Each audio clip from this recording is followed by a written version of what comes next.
Hello friends, welcome to MS Kitchen. Video தொடர்ந்து skip பண்ணாம பாருங்க. சேனலை ஃபர்ஸ்ட் டைம் பார்க்கறதா இருந்தா Subscribe பண்ணிக்கங்க. வாங்க வீடியோக்குள்ள போலாம். இன்னைக்கு நம்ம வீடியோல என்ன பார்க்க போறோம் அப்படினா ரொம்பவே ஈஸியா டேஸ்டான மேகி வந்து ரெடி பண்ண போறோம். ஃபர்ஸ்ட் ஒரு கடாய் எடுத்துக்கங்க. தேவையான அளவு கிட்ட நீங்க ஆயில் விட்டுக்கங்க. அதுக்கு அப்புறம் இது கூட வந்து நம்ம வெங்காயம் ஆட் பண்ணிக்கலாம். மேகிக்கு தேவையான அளவு கிட்ட வெங்காயம் ஆட் பண்ணிக்கங்க. நான் வந்து இப்போ வெங்காயம் ஆட் பண்ணிட்டேன். இது கூடவே பீன்ஸ், கேரட் ஆட் பண்ணிக்க போறேன். கூடவே தக்காளி பழம் சேர்த்துக்கலாம். இது எல்லாத்தையும் நான் வந்து ஒண்ணாவே ஆட் பண்ணிக்க போறேன். தனித்தனியாலாம் சேர்த்து வதக்கல. இது எல்லாத்தையும் ஒண்ணாவே ஆட் பண்ணிட்டு நான் வதக்கிக்க போறேன்.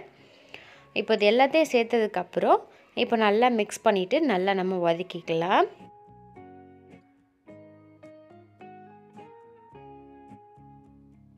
அவ்வளவுதான். இந்த மாதிரி நல்லா எல்லாத்தையும் mix பண்ணிக்கங்க. mix பண்ணதுக்கு அப்புறம் ஒரு மூடி போட்டு கொஞ்ச நேரம் நல்லா நீங்க அதை வதக்கிக்கங்க. அப்பதான் அந்த வெஜிடபிள்ஸ்லாம் வந்து நல்லா வதங்கும். இப்போ பாருங்க நல்லாவே வந்து அந்த வெஜிடபிள்ஸ்லாம் நல்லா வெந்திருச்சு. வெங்காயம் தக்காளியும் நல்லா வதங்கிருச்சு. இது எல்லாத்தையும் நான் ஒண்ணா சேர்த்து தான் mix பண்ணி வதக்கியிருக்கேன். இப்போ பாருங்க நல்லாவே சூப்பரா வெந்திருச்சு. இப்போ நம்ம இது கூட வந்து 1 ஸ்பூன் கிட்ட டொமேட்டோ சாஸ் ஆட் பண்ணிக்கலாம். இது கூடவே 1 ஸ்பூன் கிட்ட சோயா சாஸ் ஆட் பண்ணிக்கலாங்க. ரெண்டுமே நான் வந்து கம்மியா தான் ஆட் பண்ணியிருக்கேன். இது ரெண்டும் சேர்த்ததுக்கு அப்புறம் நல்லா mix பண்ணி விட்டுக்கங்க. அது கூட நல்லா mix ஆகணும். அந்த அளவுக்கு நல்லா mix பண்ணி விட்டுக்கங்க. அடுத்து நம்ம இது கூட வந்து முட்டை ஆட் பண்ணிக்க போறோம்.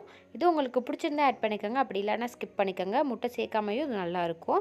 நான் 2 பாக்கெட் மேகி எடுத்துர்க்கேன். அதுக்கு வந்து ஒரே ஒரு முட்டை தான் ஆட் பண்ணியிருக்கேன். வேணும்னா நமக்கு பிடிச்சிருந்தா 2 முட்டை கூட நம்ம இதுக்கு ஆட் பண்ணிக்கலாம். இப்போ முட்டை சேர்த்தாச்சு. சேர்த்ததுக்கு அப்புறம் ஃபர்ஸ்ட் நம்ம வந்து இந்த முட்டையை மட்டும் நல்லா mix பண்ணி விட்டுக்கலாம்.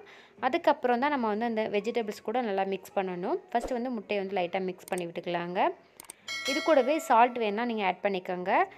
salt வந்து ரொம்ப ஆட் பண்ணிர கூடாது. கொஞ்சம் கம்மியாவே ஆட் பண்ணிக்கங்க. ஏனா நம்ம வந்து மேகியோட அந்த பவுடர் ஆட் பண்ணும்போது அதுல salt இருக்கும்.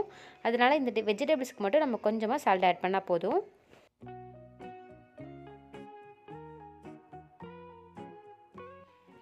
அவ்வளவுதான். முட்டை சேர்த்து நல்லா mix பண்ணியாச்சு. mix பண்ணதுக்கு அப்புறம் நான் இது கூட வந்து அந்த நூடுல்ஸ் கொடுத்த அந்த மசாலா பவுடரை இது கூட ஆட் பண்ணியிருக்கேன். 2 பாக்கெட் எடுத்தனால நமக்கு 2 பாக்கெட் கொடுத்திருந்தாங்க. அதை வந்து இது கூட ஆட் பண்ணியாச்சு. அடுத்து நான் நூடுல்ஸ் வந்து லைட்டா சுடு தண்ணில லைட்டா கொதிக்க வச்சிட்டு வடிகட்டிட்டு இது கூட ஆட் பண்ணியிருக்கேன். இப்போ நல்லா அது கூட mix பண்ணி விடுங்க. அந்த மசாலா எல்லாம் அது கூட நல்லா mix ஆகணும். அந்த அளவுக்கு நல்லா நீங்க அடுப்பை சிம்லயே வச்சிட்டு நல்லா mix பண்ணிக்கங்க.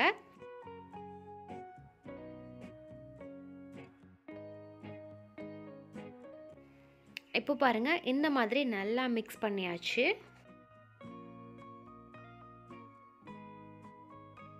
குழந்தைகளுக்கு பிடிச்ச மாதிரி ரொம்பவே டேஸ்டா ஈஸியான மேகி வந்து நம்ம ரெடி பண்ணிட்டோம். இதே மாதிரி நீங்களும் ட்ரை பண்ணி பாருங்க. இந்த வீடியோ பிடிச்சிருந்துச்சுனா லைக் பண்ணுங்க, கமெண்ட் பண்ணுங்க. சேனலை ஃபர்ஸ்ட் டைம் பார்க்கறதா இருந்தா Subscribe பண்ணிக்கங்க.